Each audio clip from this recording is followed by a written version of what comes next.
దేవునికి స్తోత్రం. మీ అందరికీ వందనాలు. ఈ దినం కొరకు ఏర్పరచబడినటువంటి లేఖన భాగం అపోస్తుల కార్యము 1వ అధ్యాయము 6వ వచనం చదువుకుందాం.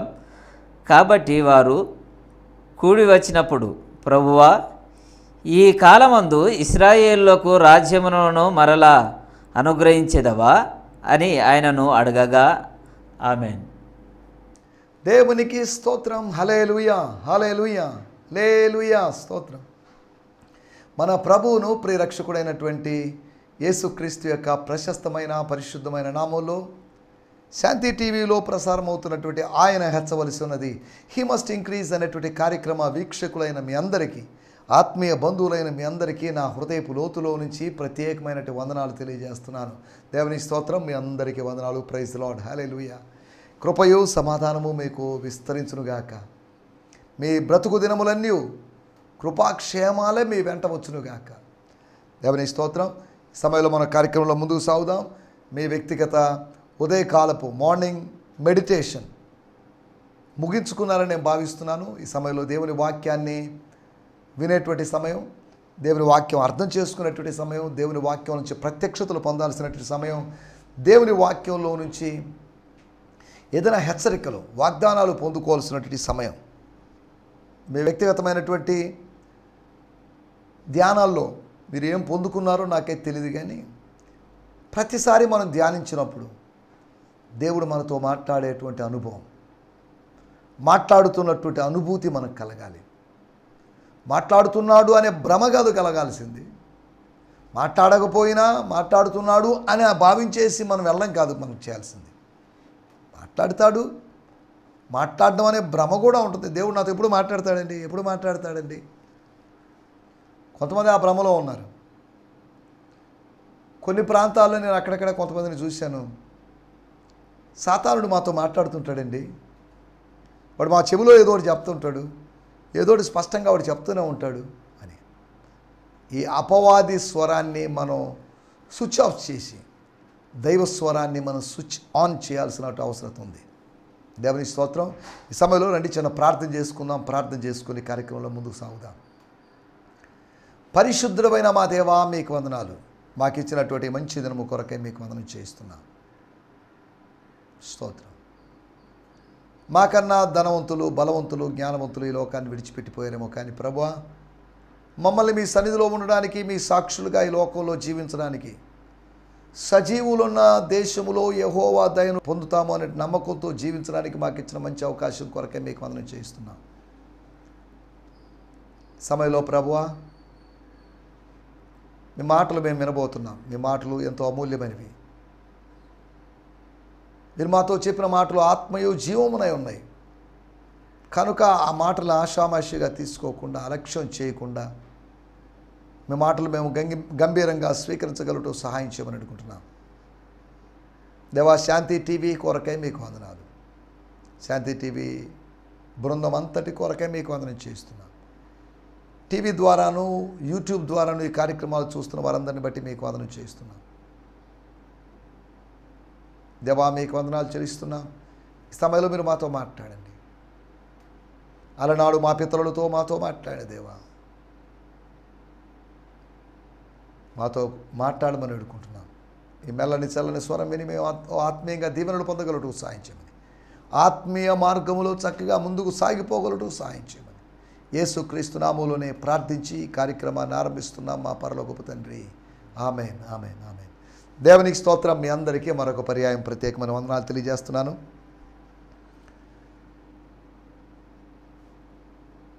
గిడియోన్ ఫెలోషిప్ ఇంటర్నేషనల్ GFI అనేటువంటి సహవాసం యొక్క ఈ పరిచర్య కొరకు మీరు ప్రత్యేకంగా ప్రార్థించాల్సిందిగా కోరుతున్నాం.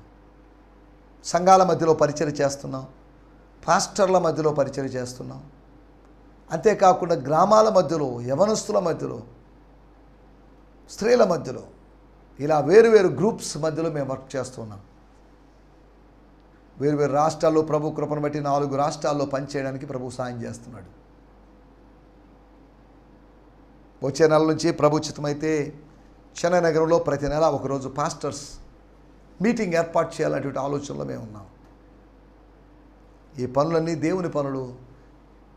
దేవుని నామం ఘనత కొరకై, దేవుని నామ మహిమ కొరకే మేము చేస్తున్నాం అంతవరకే, కానీ మా సొంత ఘనత కొరకు, సొంత మహిమ కోసం చేయడం లేదు.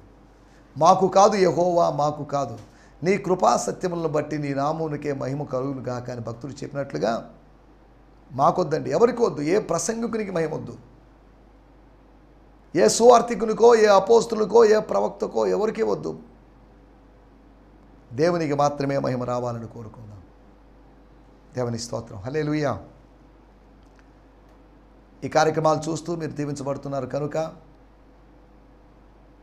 ఒకవేళ మిమ్మల్ని ప్రభు ప్రేరేపిస్తే ఈ పరిచయ కొరకు ఏదైనా కానుకలు పంపించండి అంతవరకే, కానీ కానుకలు పంపించాలని నిర్బంధం ఏం లేదు. ప్రభు ఈ పరిచయం నడిపిస్తున్నాడు, దీనికి కావాల్సిన పోషణ ఇస్తున్నాడు, దీనికి కావాల్సిన వనరులు ఇస్తున్నాడు. పదే పదే లేకపోతే గూగుల్ పేనో, ఫోన్పేనో, పేటిఎం నంబర్లో చూపించుకొని అలా చేయాల్సిన అవసరం ప్రభు కృపను బట్టి మాకు రాలేదు, రాదని కూడా నేను భావిస్తున్నాను. ప్రభు వైపు చూడాలి, ప్రభు వైపు చూసినప్పుడు ప్రభు పోషిస్తాడు. అబ్రహాము కనులెత్తి చూసినప్పుడు అబ్రహాము కొరకు అవసరమైనటువంటి కుమారునికి బదులుగా అర్పించాల్సినటువంటి అర్పించాల్సినటువంటి ఒక పొట్టేలు దొరికింది. మనకు కావలసినవి తగిన సమయంలో దేవుడు అనుగ్రహిస్తాడు. స్తోత్రం. 29 సంవత్సరాలుగా ఈ పరిచయలో ఉంటుండగా ఎవరి వైపు చేతులు చాపలేదు నేను. ప్రభు తగిన సమయానికి ఇస్తూ ఉన్నాడు. యెహోవా ఈరే మన పోషకుడు, నా పోషకుడు, మీ పోషకుడు, అందరి పోషకుడు ఆయన. స్తోత్రం. దేవుని స్తోత్రం. గత ఎపిసోడ్లో మనము చివరి సంగతులు, the things of the last days అని కాదు, చివరి అపోస్తుల కార్యములు 1వ అధ్యాయంలో యేసు ప్రభు జీవితంలో జరిగినటువంటి చివరి విషయాలు, 4 విషయాల గురించి మనం మాట్లాడుకున్నాం. ఒకటి, చివరి ఆజ్ఞ, the last commandment of the lord to his disciples. స్తోత్రం. తండ్రి యొక్క వాగ్దానం కోసం కనిపెట్టుకోండి, నిరీక్షించండి, నిరీక్షణ కోల్పోవద్దు, నిరాశ చెందొద్దు. He will come. నేను వెళ్ళిపోతున్నాను కాబట్టి ఆయన వస్తాడు. యేసు రావడం వాస్తవం, పరిశుద్ధాత్మ రావడం వాస్తవం. అలాగైతే యేసు మరలా తిరిగి రావడం అనేది కూడా వాస్తవమే. యేసు వస్తాడు అని చెప్పారు, ఆయన వచ్చాడు, వాస్తవం అది. పరిశుద్ధాత్ముడు వస్తాడు అని చెప్పాడు, ఆయన వచ్చాడు, అది వాస్తవం.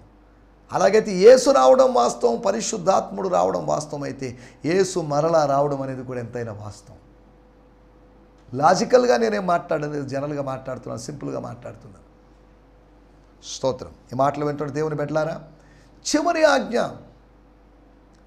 గ్రేట్ కమిషన్ అని చెప్పుకుంటున్నాం. మీరు సర్వలోకానికి వెళ్ళి సర్వ సృష్టికి సువార్తను ప్రకటించండి. ఓకే, అది బాగానే ఉంది, కానీ ఇది కమిషన్, ఇది కమాండ్మెంట్. 2 కావాలి, 2 అవసరమైనవి. అది బాధ్యతతో, సామూహిక బాధ్యతతో కూడుకున్న లోక కళ్యాణం కొరకైనటువంటి ఒక కమాండ్మెంట్. కానీ ఇది వ్యక్తిగతమైన ప్రయోజనం కోసం, వ్యక్తిగత ప్రయోజనం నుంచి సామాజిక ప్రయోజనపు స్థాయికి వెళ్ళడానికి అవసరమైనటువంటి ఒక వాగ్దానం, ఒక ఆజ్ఞ, చివరి ఆజ్ఞ. తర్వాత చివరి ప్రవచనం, యేసు యొక్క చివరి ప్రవచనం. మీరు చాలా రోజుల తర్వాత అని కాదు, కొద్ది దినములలోగా, కొద్ది దినముల తర్వాత అని కూడా కాదు, కొద్ది దినములలోగా, within a few days, within a short time, you will receive the Holy Spirit. మీరు పరిశుద్ధాత్మను పొందుకుంటారని కాదు, కానీ పరిశుద్ధాత్మలో బాప్తిజం పొందుకుంటారు. ఎందుకు ఇలా చెప్పాడంటే, వాళ్ళకి నీళ్ళలో బాప్తిజం గురించి చాలా బాగా తెలుసు, కానీ ఇప్పుడు నీళ్ళలో బాప్తిజం గురించి కాదు, ఆత్మ జలముల్లోనికి బాప్తిజం, పరిశుద్ధాత్మ జలములోనికి బాప్తిజం. This is the new baptism Jesus was introducing or reintroducing to his disciples. The baptism into the waters of the Holy Spirit. స్తోత్రం. మత్తయి సువార్త 3వ అధ్యాయం, లూకా సువార్త 3వ అధ్యాయంలో యోహాన్ గారు చెప్పారు, నాకు ఇవ్వబడిన పని ఇది, నా simple ministry, my basic ministry, my foundational ministry is to baptise you people into water. నీళ్ళలోకి బాప్తిజం ఇవ్వడం అనేటువంటి పని. కానీ ఒక గొప్ప పని ఉంది, ఒక అత్యవసరమైన పని ఉంది. అది ఆత్మలోకి బాప్తిజం ఇవ్వడం. స్తోత్రం. యేసుకు నీళ్ళలోకి బాప్తిజం ఇచ్చాడు యోహాను, కానీ యోహానుకు ఆత్మలో బాప్తిజం ఇవ్వగలిగిన వాడు. యోహాను ఎవరికి ఆత్మలో బాప్తిజం ఇవ్వలేదు. ఆత్మలో బాప్తిజం ఎవరు ఇవ్వలేరు. ఆత్మలో బాప్తిజం దేవుడు మాత్రమే ఇవ్వగలరు. దేవుని స్తోత్రం. రెండవది ప్రవచనాన్ని మనం చూసాం. మూడవది ప్రభు యొక్క ప్రత్యుత్తరం. వాళ్ళు ఒక కష్టమైన ప్రశ్న వేశారని వాళ్ళు ఫీల్ కాలేదు. ఇంపార్టెంట్ క్వశ్చన్ అనుకున్నారు. యేసు ప్రభు కాసేపటికి ఆరోహణం చెందుతాడు అనే విషయం వాళ్ళకి తెలియలేదు. ఒకవేళ ఆరోహణ చెందుతాడంటే మనందరినీ పిలిచాడు, కొండ మీదకి రమ్మన్నాడు, ఎందుకు రమ్మన్నాడు ఏంటో మరి. యేసుకు మాత్రమే తెలుసు. యేసు తన మరణం గురించి, తన పునరుత్థానం గురించి చెప్పాడు, తన ఆరోహణ గురించి కూడా అక్కడక్కడ చెప్పాడు. కానీ మునుపున్న చోటికి వెళ్తాను, తండ్రి వద్దకు వెళ్తాను, ఇటువంటి చెప్తున్నప్పుడు ఆరోహణం లేదు, అది మిస్టేక్ జరిగింది అనే అవకాశం లేదు. అది కూడా ప్రవచనాత్మకమైనది. యేసు ఎక్కిపోయాడు. యేసు ఆరోహణము చెందినట్లుగా మనం మధ్యాకాశానికి ఆరోహణం చెందుతాం. అక్కడి నుంచి మనం తండ్రి దగ్గరికి వెళ్తాం. ఇవన్నీ లేఖనాల్లో ప్రస్తావించబడిన విషయాలు. యేసు యొక్క ప్రత్యుత్తరం. నీ ప్రశ్న ఏదైనా కానీ యేసు దగ్గర ప్రత్యుత్తరం ఉంది. నీ ప్రశ్నలన్నిటికీ యేసు దగ్గర జవాబు ఉంది.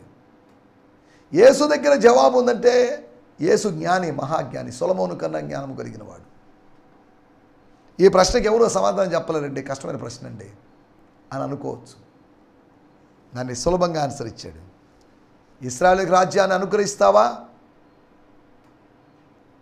లేదు అని కానీ, అవును అని కానీ ఆయన చెప్పక, ఆయన చెప్పిన మాట అవన్నీ నీకెందుకు, అవన్నీ మీకెందుకు. 120 మందో ఒక్కసారి అడిగారని కాదు, 120 మందిలో ఎవరో ఒకరో ఇద్దరు ఏదో క్వశ్చన్స్ అడుగుతున్నారు. అంతకుముందు కూడా ఏదో క్వశ్చన్స్ అడిగినటువంటి మిగిలిన ప్రశ్నల యొక్క ప్రస్తావన అక్కడ తీసుకొని రాలేదు. కానీ అడిగిన వాటిలో ఒక బెస్ట్ క్వశ్చన్ని సెలెక్ట్ చేస్తున్నాడు. ఉత్తమ ప్రశ్న ఇది. ఇశ్రాయేలుకు రాజ్యమును అనుగ్రహిస్తావా? ఏ ఇజ్రాయేలు? భౌతికమైన ఇజ్రాయేలు. ఏ రాజ్యం? భౌతికమైన రాజ్యం. అనగా భౌతికమైన జనాంగానికి భౌతికమైన రాజ్యం ఇవ్వడం గురించి ఆత్మ సంబంధమైన రాజును అడగడం ఎంతవరకు కరెక్ట్? ఆత్మ సంబంధమైన రాజుతో అడగాల్సిన ప్రశ్న ఆత్మీయ జనాంగం గురించి, ఆత్మీయ జనాంగానికి ఇవ్వబడేటువంటి ఆత్మీయ రాజ్యం గురించి. కానీ వీళ్ళు అది అడగకుండా వేరే ఏదో అడుగుతున్నారు. మ్యాథ్స్ టీచర్ దగ్గరికి వెళ్ళి బోటనీ క్వశ్చన్ అడిగామనుకోండి, లేకపోతే బోటనీ టీచర్ లేకపోతే జువాలజీ టీచర్ దగ్గరికి వెళ్ళి మ్యాథ్స్కి సంబంధించిన క్వశ్చన్ అడిగామనుకోండి, వాళ్ళు చెప్తే చెప్పొచ్చేమో, కానీ అది అడగడం ఎంతవరకు సమంజసం? రాంగ్ క్వశ్చన్ రైట్ పర్సన్ అడిగారు, లేకపోతే రైట్ క్వశ్చన్ అయినా కానీ రాంగ్ పర్సన్. అంటగా యేసుప్రభు రాంగ్ క్వశ్చన్ పర్సనే కాదు, కానీ ఆయన వాళ్ళకి ఇవన్నీ బోధించలేదు. ఇశ్రాయేలు గురించి రాజ్యం ఎప్పుడు, రాజ్యం ఎలా పోగొట్టుకున్నారు, ఎందుకు, ఇవన్నీ ఆయన చెప్పలేదు. ఇశ్రాయేలు శాస్త్రాన్ని వాళ్ళకి బోధించలేదు. ఆయన దైవరాజ్య శాస్త్రాన్ని గురించే బోధించాడు. ఒక దేశ శాస్త్రం గురించి ఆయన బోధించలేదు. ఒక దైవ శాస్త్రాన్ని గురించి, దైవరాజ్య శాస్త్రం గురించి బోధించాడు. కాబట్టి దేశ శాస్త్రం కాదు మనకు కావాల్సింది, దైవరాజ్య శాస్త్రం మనకు కావాలి. మనకు కావాల్సింది ఏదైనా పర్టికులర్ ల్యాండాలజీ కాదు, కంట్రియాలజీ, నేషనాలజీ కాదు. మనకు కావాల్సింది గాడ్స్ కింగ్డమాలజీ. దేవుని స్తోత్రం, హల్లెలూయా. తర్వాత మనం ఆలోచించిన విషయం చివరి మాటలు, the last words, very last words of Jesus. పరిశుద్ధాత్ముడు మీ మీదకి వస్తాడు, మీ లోపలికి వస్తాడని కాదు, మీ మీదకి వస్తాడు. He will come upon you.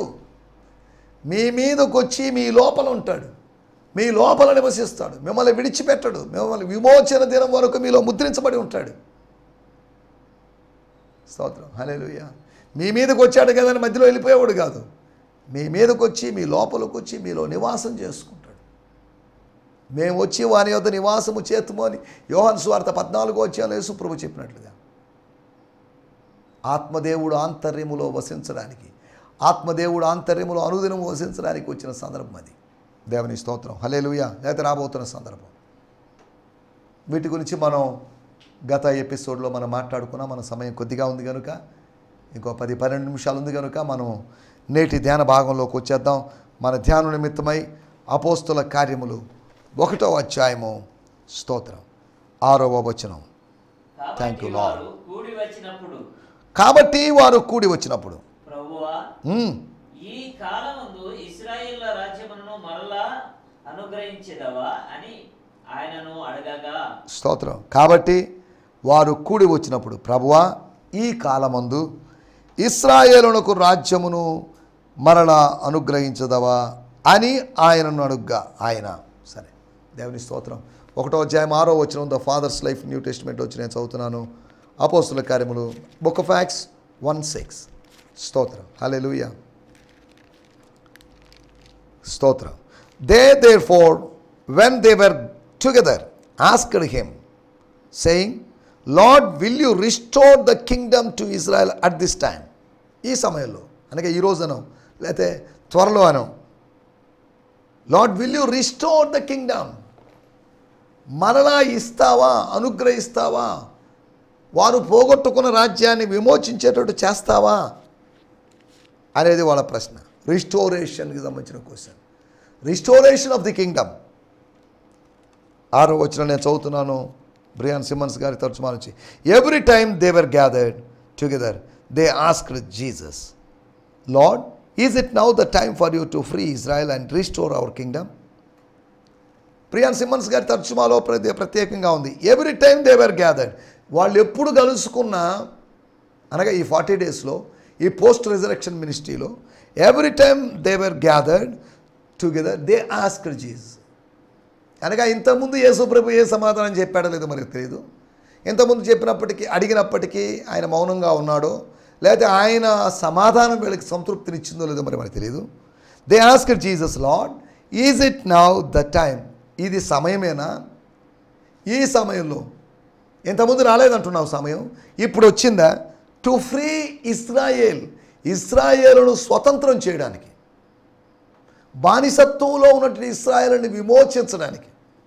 And restore our Kingdom, మా రాజ్యాన్ని, మేము పోగొట్టుకున్నటువంటి రాజ్యాన్ని, ఇస్రాయేలులమైన మేము పోగొట్టుకున్న రాజ్యాన్ని మాకు ఇస్తావా?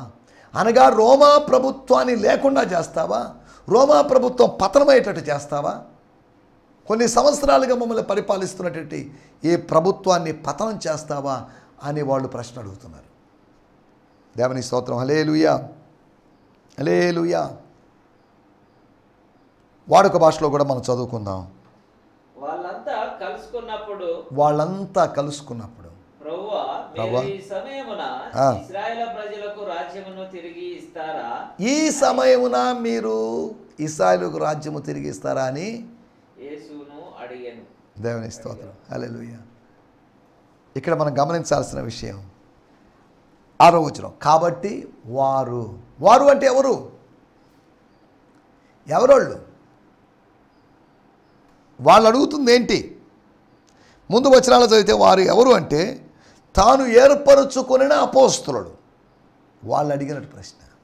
తర్వాత వచనాలు రాయబడింది, వారు వారికి, వారిని, మీరు, మీరు అని 2 సార్లు, వారికి వారిని అనేటు మాట 3 సార్లు. ఇంచుమించు ఎవరు వీళ్ళు అన్నట్టుగా అనుమానం వచ్చే విధంగా ఒక 5 విషయాలు అక్కడ రాయబడ్డాయి. కాబట్టి వారు కూడి వచ్చినప్పుడు, అనగా వారు చిట్ట చివరిసారిగా యేసు ప్రభు యొక్క ఆరోహణకు ముందుగా కూడి వచ్చినప్పుడు, స్తోత్రం, that was the final gathering of the believers before the ascension of Jesus. అప్పుడు జరిగిన విషయాలు. మన టైటిల్ ఏర్పరచబడిన వారు. యేసు ఏర్పరచుకున్నవారు, లేకపోతే ఏర్పరచబడిన వారు. ఏర్పరచబడిన వారిని గురించి ఈ సందర్భంలో 4 విషయాలు మీకు జ్ఞాపకం చేస్తాను. వాళ్ళకి ఏమైంది, వాళ్ళ బుద్ధులేంటి, వాళ్ళ లక్షణాలేంటి, వాళ్ళ విధానాలేంటి అనే దాని గురించి మనం త్వరగా అర్థం చేసుకోవడానికి ప్రయత్నం చేస్తాం. వాళ్ళు అపోస్తలులే, ఏర్పరచబడిన వారే, వారు పంపబడిన వారే, వారు వేరువేరు గ్రామాలకి పంపబడిన వారే, వారు టీములుగా పంపబడిన వారే, వాళ్ళు 35 టీములుగాను 6 టీములుగాను పంపబడిన వారు, టీం వర్క్ చేసిన వాళ్ళు, దెయ్యాలను వెళ్ళగొట్టిన వాళ్ళు, రోగాల్ని బాగు చేసిన వాళ్ళు, సువార్త ప్రకటించిన వాళ్ళు, అంతా బాగుంది, ఎవ్రీథింగ్ ఈజ్ గుడ్. వారు కూడి వచ్చినప్పుడు యోహాను సువార్త 20వ అధ్యాయంలో వారు కూడి వచ్చినప్పుడు అలా కాదు, అలాంటి కూడిక కాదు, అలాంటి కలయిక కాదు. దేవునికి స్తోత్రం, హల్లెలూయా, స్తోత్రం. అప్పుడు వారు ఒక ఇంట్లో కూడుకొని ఉన్నారు, తలుపులన్నీ వేసేసుకున్నారు యూదుల భయం వల్ల. అనగా వాళ్ళు ఇప్పుడు కూడి వచ్చారు కానీ యూదుల భయం లేదు. ఎందుకు లేదు యూదుల భయం? వారు అప్పుడు కలుసుకున్నప్పుడు యోహాను సువార్త 20వ అధ్యాయంలో వారు దక్షిణ ప్రాంతమైనటువంటి యూదయాలో ఉన్నారు, అనగా యెరూషలేముకు దగ్గరలో ఉన్నారు.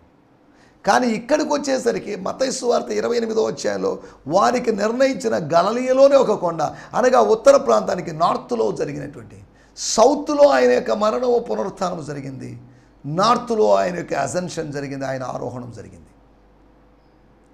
ఆయనను దక్షిణ ఇజ్రాయేలులో అంతమొందించారు, కానీ ఉత్తర ఇజ్రాయేల్లో నుంచి ఆయన ఆరోహణుడై వెళ్ళిపోయాడు, ఆరోహణుడయ్యాడు. దేవుని స్తోత్రం, హల్లెలూయా. అనగా యూదయ ప్రాంతంలో ఉన్నట్టుగా యూదుల భయము గలిలయ ప్రాంతంలో లేదు అని దీన్ని బట్టి మనం అర్థం చేసుకోవచ్చు. ఇంకా చెప్పాలంటే అది ఆయన యొక్క నేటివ్ ప్లేస్ గలిలయ అనేది, యేసు ప్రభు యొక్క స్వప్రాంతం, స్వగ్రామం, లేకపోతే ఆయన ఓన్ ప్లేస్, ఆయన ఓన్ ప్లేస్. కాబట్టి వాళ్ళు కూడా ఎక్కడి వాళ్ళంటే గలిలయ మనుషులారా అని పిలువబడ్డారు, ఏర్పరచబడిన వారు. ఒక గలిలయ మనిషి కానట్టు ఒక వ్యక్తి వాళ్ళలో ఉన్నాడు, ఆయన బయటికి వెళ్ళిపోయాడు. ఇప్పుడు అంతా గలిలయ మనుషులే, ఆ 11 మందో లేకపోతే 120 మందో. యూదయ వాళ్ళు కాదు, యెరూషలేము వాళ్ళు కాదు, వాళ్ళందరూ గలిలయులు. అనగా వాళ్ళు కలుసుకున్నారు అని చెప్పడానికి నేను చెప్పాల్సి వచ్చింది. వాళ్ళు కలుసుకున్నారు అంటప్పుడు ఆ కాంటెక్స్ట్ అర్థం చేసుకోవాలని ఎంత చెప్పాల్సి వచ్చింది. స్తోత్రం, హల్లెలూయా. ఆ ఏర్పరచుకున్న వారు, యేసు ఎంపిక చేసుకున్న వాళ్ళు ఎలాగున్నారంటే, ఒకటి అధికార వాంఛ కలిగిన వారుగా ఉన్నారని మన మూలవాక్యం చదువుకున్నాం కాబట్టి మళ్ళీ చదవాల్సిన అవసరం లేదు. అధికార వాంఛ కలిగిన వాళ్ళుగా ఉన్నారు. ఈ రోజులో కూడా అనేక మందికి వాంఛ, అధికార వాంఛ, పదవి వ్యామోహం. శిష్యుల పరిస్థితి కూడా ఉంది. ప్రభుత్వం ఏదైతే ఏమి, మనకు జరగాల్సింది జరగాలి, మనకు రావాల్సింది రావాలి, అంతవరకే. కానీ ప్రభుత్వం ఏదైతే మనకేంటి, ఫలాని ప్రభుత్వమే రావాలని మనం కోరుకోవాల్సిన అవసరం లేదు. ప్రభు అనుమతించిన ప్రభుత్వాలు వస్తాయి, ప్రభు తోసి పారేసేటువంటి ప్రభుత్వాలు పతనమైపోతాయి. స్తోత్రం, హల్లెలూయా. నేటి ప్రభుత్వాల గురించి, వాటి గురించి కాదు నేను మాట్లాడేది. రెండో విషయాన్ని నేను మీకు జ్ఞాపకం చేస్తాను. 1వ అధ్యాయము 7వ వచనం మనం గమనించినట్లయితే, కాలములు సమయములు తండ్రి తన స్వాధీనంలో ఉంచుకొని ఉన్నాడు, వాటిని తెలుసుకొనుట మీ పని కాదు. ఎస్, కాలములు సమయములు తండ్రి తన స్వాధీనంలో ఉంచుకున్నాడు. మీరు నన్ను అడుగుతున్నారు, బాగానే ఉంది. నన్ను పంపిన వాడిని అడగాలి మీరు. నన్ను పంపిన వాడిని మీరు ఏం అడగడం లేదు. నన్ను అడిగినా, నన్ను పంపిన వాడిని అడిగినా ఒకటే. కానీ కాలాలు సమయం కొన్నిటిని ఆయన తన హ్యాండ్ ఓవర్లో ఉంచుకున్నాడు, తన కంట్రోల్లో ఉంచుకున్నాడు, తన పాకెట్లో ఉంచుకున్నాడు. వాటి గురించి మనం అడగకూడదు, వాటి గురించి మనం తెలుసుకోవాల్సిన అవసరం లేదు. ద్వితీయోపదేశకాండంలో రాయబడింది 29వ అధ్యాయం, మర్మమైనవి దేవునికి సంబంధించినవి, మరుగైనవి దేవునికి సంబంధించినవి. కానీ ఏవైతే మరుగుగా ఉండి బయలుపరచబడ్డాయో అవి మనవి, అవి మన సంబంధించినవి. స్తోత్రం. మిస్టరీస్ అన్ని గాడ్కి సంబంధించినవి, రివీల్డ్ థింగ్స్ అనేవి మనకు సంబంధించినవి అని మన వాక్యం ద్వారా అర్థం చేసుకోగలం. దేవుని స్తోత్రం. ఏదో మర్మాల కోసం, ఏదో కొత్త విషయాల కోసం ఏథెన్స్ వారిలాగా చాలామంది ఈ దినాల్లో ఉన్నారు. జ్ఞాన తృష్ణ ఉంది వాళ్ళకి, ఆత్మదాహం వాళ్ళకి లేదు. రెండోది, ఆ ఏర్పరచుకున్న వాళ్ళు ఎలా ఉన్నారంటే అజ్ఞానంలో ఉన్నారు. మూడో విషయాన్ని నేను మీకు జ్ఞాపకం చేస్తాను. 8వ వచనంలో, పరిశుద్ధాత్ముడు మీ మీదకు వచ్చినప్పుడు మీరు శక్తిని పొందుకుంటారు. అనగా వాళ్ళు అశక్తులై ఉన్నారు, అనగా బలహీనులుగా ఉన్నారు, శక్తి లేని వాళ్ళుగా ఉన్నారు. మానసిక శక్తి లేదు, ఆత్మీయ శక్తి లేదు. ఏమైనా ఉంటే భౌతిక శక్తి మాత్రం ఉంది. భౌతిక శక్తితో సేవ మనం చేయలేము. ఆత్మీయ శక్తి కావాలి, దానికి మానసిక శక్తి కావాలి. ఆత్మీయ సేవకు భౌతికమైన శక్తి కూడా కావాలి.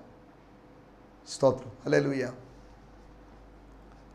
మనం ఆలోచిస్తున్నట్టు విషయం, మూడో విషయం, యేసు ఏర్పరుచుకున్న వారు అపోస్తలులు ఎలా ఉన్నారు? అధికార వాంఛ కలిగిన వాళ్ళుగా ఉన్నారని, ఒక రీజియన్ అనగా ఒక ప్రాంతపు వాదులుగా ఉన్నారని, ప్రాంతీయవాదులుగా ఉన్నారని, అంతేకాకుండా అజ్ఞానముతో ఉన్నారని. అరే, కాలాలు సమయాలు దేవుడు తన ఆధీనంలో ఉంచుకున్నాడు, దాని గురించి మనం ఆలోచించలేకపోయామే. యేసు యొక్క జవాబు ఆ రీతిగా వస్తుందని వాళ్ళు ఏమాత్రం ఊహించలేకపోయారు.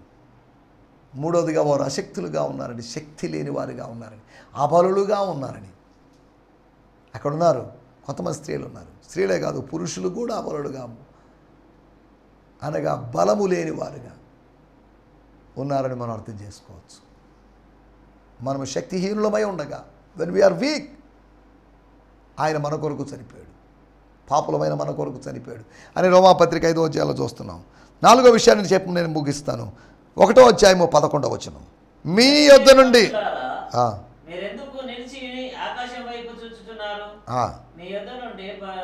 మీరెందుకు చాలండి, మీరెందుకు నిలుచుండి చూస్తున్నారు?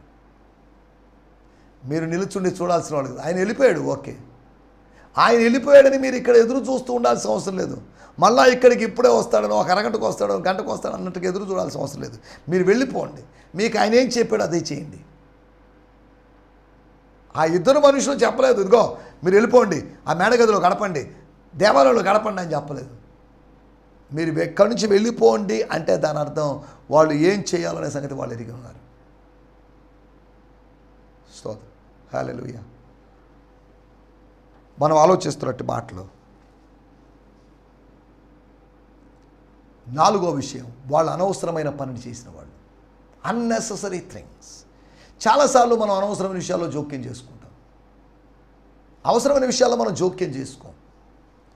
అవసరమైన విషయాలను అలక్ష్యం చేస్తాం, అనవసరమైన విషయాలు మాత్రం అధిక ప్రాధాన్యత ఇస్తుంటాం. అనగా మైనర్ థింగ్స్లో మనం మేజర్స్ అవుతుంటాం, మైనర్స్లో మేజర్స్ అవుతుంటాం. దేవుని స్తోత్రం, హల్లెలూయా. నా మాటలు నేను ఇక్కడ ముగించేస్తున్నాను. అపోస్తలుడు ఎలా ఉన్నారు అంటే, ఆ కాలంలో అపోస్తల కార్యములు 1వ అధ్యాయంలో యేసు ప్రభు ఆరోహణ సమయంలో ఆయన శిష్యులు ఎలాగ ఉన్నారంటే, ఒకటి అధికార వాంఛ కలిగిన వాళ్ళుగా ఉన్నారు. అంతేకాకుండా వాళ్ళు ఎలాగున్నారంటే అజ్ఞానం కలిగిన వాళ్ళుగా ఉన్నారు. దేవుని గురించిన జ్ఞానాన్ని కోల్పోయిన వాళ్ళుగా, పొందకుండా ఉన్నట్టుగా ఉన్నారు. 3వదిగా వాళ్ళు అశక్తులుగా ఉన్నారు. 4వదిగా అనవసరమైన విషయాల గురించి ఆలోచించే వాళ్ళుగా ఉన్నారు. ఏర్పరచబడిన వాళ్ళు అలా ఉండడానికి వీల్లేదు. ఏర్పరచబడిన వాళ్ళు ప్రత్యేకంగా ఉండాలి. కనుక ఏర్పరచబడిన వాళ్ళమనే సంగతి మర్చిపోకుండా మన ఏర్పాటును బట్టి దేవుని స్తుతిస్తూ దాన్ని స్థిరపరచుకుంటూ ముందుకు సాగడానికి ప్రభు మనందరికీ సహాయం చేయనుగాక. ఆమేన్, హల్లెలూయా, హల్లెలూయా. మీ అందరికీ వందనాలు. ఈ సందేశము మీకు ఆశీర్వాదకరంగా ఉందని నమ్ముచున్నాము. ప్రార్థన అవసరతల కొరకు మమ్మల్ని సంప్రదించవలసిన మా చిరునామా గిద్యోన్ మిషన్ చర్చ్, 6వ వీధి, శాంతినగర్, నెల్లూరు 4, ఆంధ్రప్రదేశ్. పిన్ 524004. మా ఫోన్ నంబర్లు 7036443613 మరి ఒక నంబర్ 9392293010. మా ఈమెయిల్ ఐడి gfihmi2015@gmail.com. దేవుడు మిమ్మును ఆశీర్వదించునుగాక. ఆమేన్.